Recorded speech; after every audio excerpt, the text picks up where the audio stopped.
ত্রিপুরা কেন্দ্রীয় বিশ্ববিদ্যালয়ে নিয়োগ প্রক্রিয়ার তদন্তে বারবার বিশ্ববিদ্যালয়ের প্রশাসনিক ভবনে হানা দিচ্ছে পুলিশ। গ্রুপ সি এবং গ্রুপ ডি পদের নিয়োগ ঘিরে নানা অভিযোগ উঠেছে বিশ্ববিদ্যালয় কর্তৃপক্ষের বিরুদ্ধে।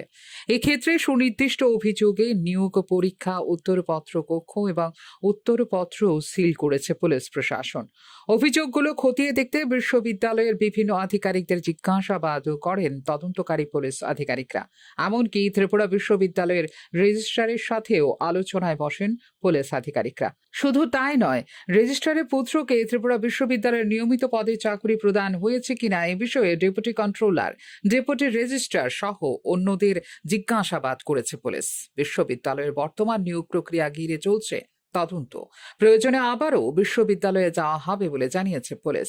মানব সম্পদ উন্নয়ন মন্ত্রকের নির্দেশে সম্পন্ন হল ত্রিপুরা কেন্দ্রীয় বিশ্ববিদ্যালয়ে।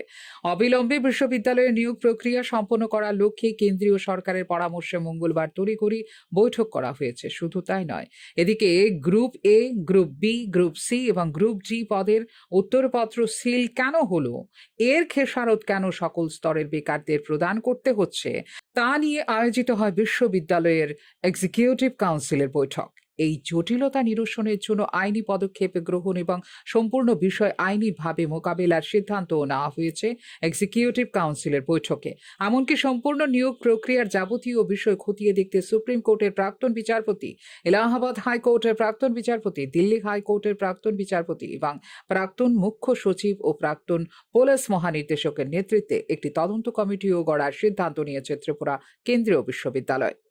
ফিউরো রিপোর্ট, নিউজ নাও।